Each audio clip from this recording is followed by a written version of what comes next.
Hey, what's up everybody? Today I'm gonna walk you how I do my fajitas, my beef fajita process outside on the grill. Nothing fancy, just the way I do it. So hopefully you like it. Alright, so we got our fajitas, HEB. Never go wrong with that HEB. I always find the inside skirts pretty easy. Outside skirt are the more tender ones, but those are a little bit harder to find and they're also a little bit pricier. So this is usually what I'm cooking.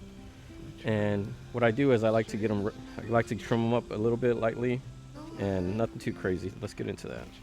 So when you're trimming meat as much as I do, or as much, you gotta make sure you have one of these gloves.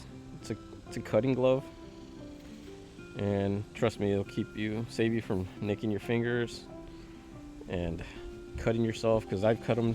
I do a light trim on fajitas, not too crazy, but I've even nicked my fingers quite a bit of times doing that. So just get the glove on, put a little, and what we'll do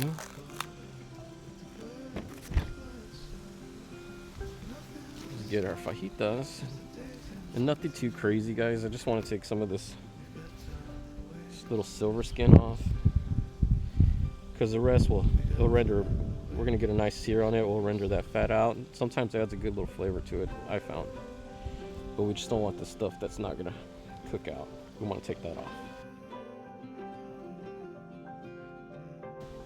So we're just letting it come. Sometimes you can pull it off. A lot of times you can. So we're just gonna go in there, take this stuff off. All right, guys, we're done trimming. So I didn't get too crazy, just take enough off. See, nothing too crazy. It's about the amount I took off. The rest of this fat's gonna come off when we put that hard sear on it. And sometimes when you get some of these packs, you get lucky, guys.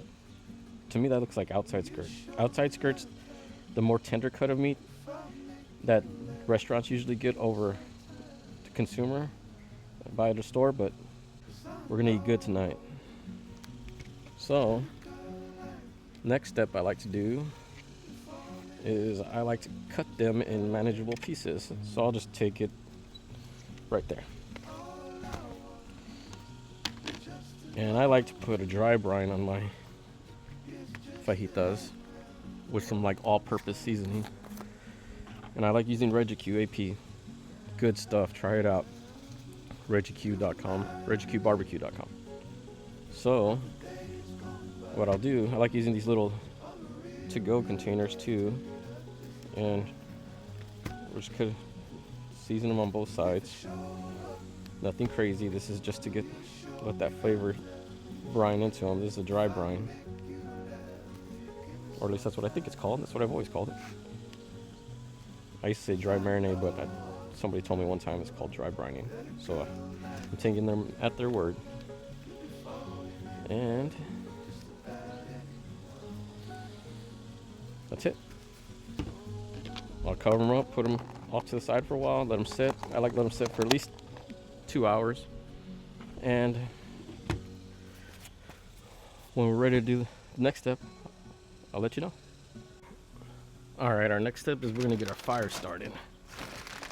And the way I like to do my fires is I start my fires with a charcoal chimney. So we'll get it loaded up. I'm not really a charcoal snob or anything. I'll just use whatever I have left over from comp or whatever I can find on sale at the stores. I just load up on it, and that's what I have. That's what I use. For comp, I like to use lump charcoal. But we're cooking at home. This stuff's gonna do the job. So we'll keep it in brand. We'll use these Royal Oak tumbleweeds. These are really good. You can also use those little Weber white paraffin cubes. I think that's what they're called, little wax cubes. And that will do the job.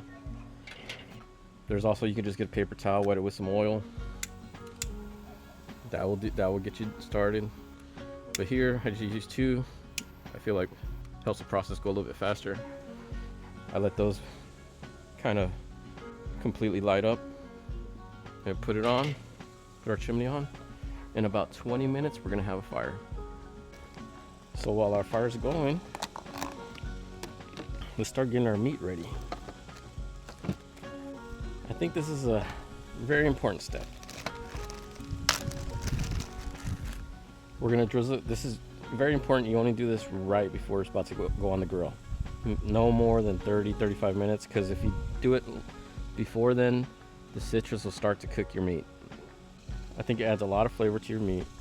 It's an important step for me, but it's important to just do it right before it gets on the grill, because if not, it's gonna taste have a weird texture, powdery. It's weird. So trust me, just do it right before it go on the grill. And you don't want to do too much. A lot goes a long way. So we're just gonna drizzle each side with some lemon. And I've seen people put lime juice on it, and I think lime juice won't cook the meat, but I prefer the taste of lemon on fajitas. I think it just adds like a really good citrusy taste to it. So that dry brine already kind of soaked into the meat. You really can't even see the seasoning, which is good. That's what we want. Okay, now that it's all coated, we'll season it up. And I like to keep it in. We're using Regi-Q AP for the dry brine. We're going to use Regi-Q Cowtipper for our other seasoning. You can use any red seasoning you like. I like to use this. Just those two alone, really good. Just get them seasoned. Nothing too crazy.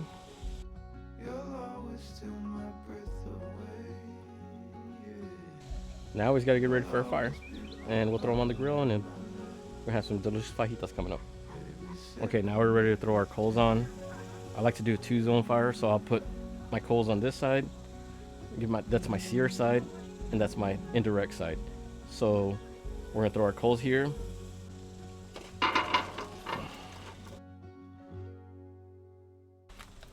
And since I like the way lump sears my meat, I'm gonna add a little bit of lump charcoal. This lump charcoal is gonna get super hot. It's gonna add a super good sear to our meat. So I'm just gonna throw that on there, let it start, and then we'll put our meat on, okay? All right, that fire looks good. Let's go ahead and get our grates on. Let's get our meat on.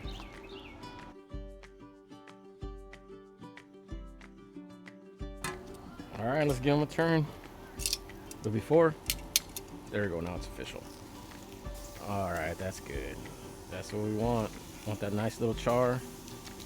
Yeah, it's a little bit more than we want, but what are you gonna do?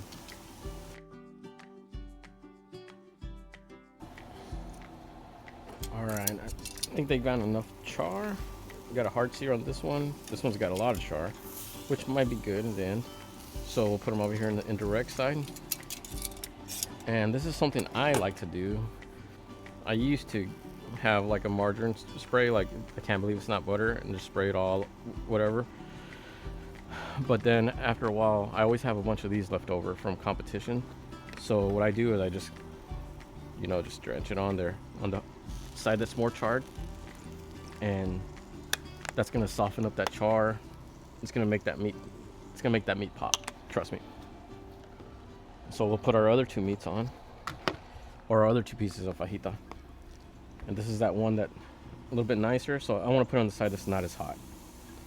So here we go. And we'll see how it turns out. All right, let's turn these. Hopefully they're not too charred. If it is, it's all right. That's a little charred, but it's all right. That char's good.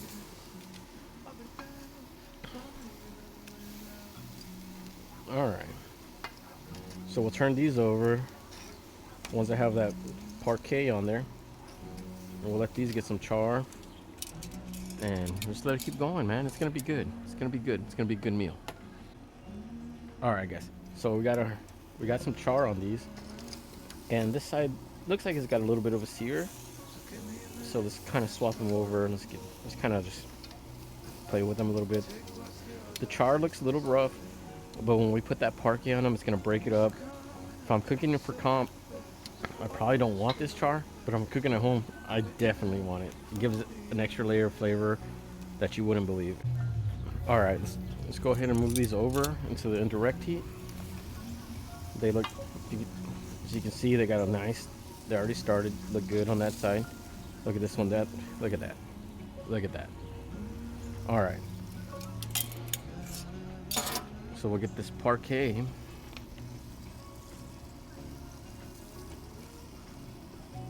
We're running out because this is just leftover Parkay from a comp, guys. It's not like, but it does a really good job. So now what I'll do is I'll put the top on with the vents facing that way. The heat goes that way. All right, guys, let's see what we're working with. That looks good. That looks good. We'll see where we're temping at. I do like to use a temp thermometer. There's a Thermapen. You don't have to have a Thermapen. They're pretty pricey, but this is the best of the best, in my opinion. And it changes the game for you, dude. If you have trouble making dry food, overdone food, or you don't know when your temps are gonna go, this will change the game for you. So when I'm making fajitas for at home, I want them to be around 150, and that's where we're at. That's where we're at. If it's just me, I want a little pink center. I cook them a little bit lower. But if I'm cooking for like more people than just me, I want them around 150-ish. And that's around 155. So that's 148. That's 147. That's 166. That's where we want to be. So we're gonna go ahead and pull these off, and you're gonna see the final result. And it's gonna look awesome, guys. I promise. All right, now we're ready to heat up some tortillas for our fajitas. Most of us aren't making homemade tortillas, so we got to get what we can scrounge. And if you can get these are amazing. They're awesome. They have butter ones. These are neutral flour. They're gonna please everybody. So I cooked some sausage on my Reg-Q earlier. I'm gonna heat up tortillas on there. So let's get it done.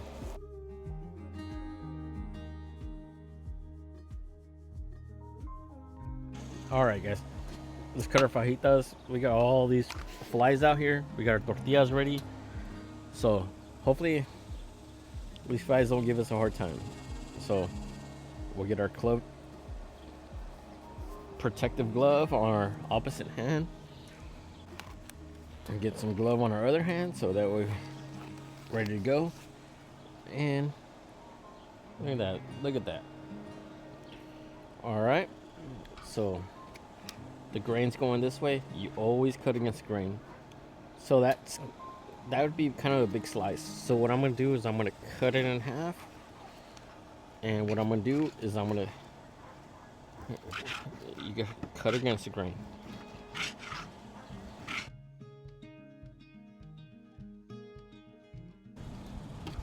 The grain's going this way, so let's go ahead and cut it.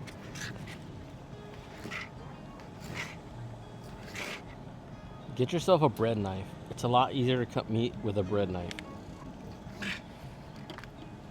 Look at that. Look at that.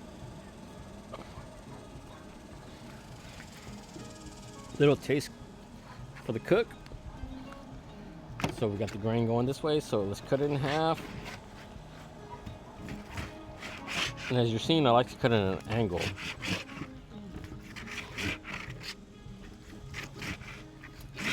These are mostly going to be put on styrofoam plates and tortillas. So let's just see how it goes. There's that piece of fajita. I thought that was really good. Looks like an outside skirt. Feels good. So let's go ahead and get it cut up. Always cut against the grain, guys. That's gonna get your fajitas tender. It's gonna get any meat tender. Look at that. So let's put this on there. So as with everything, I like to get a test taco, you know, for the cook. got to eat before everybody else does. So let's get some of these fajitas. We're not gonna do anything crazy. We're just gonna put them in there and give it a taste test. Make sure it's good for everybody else.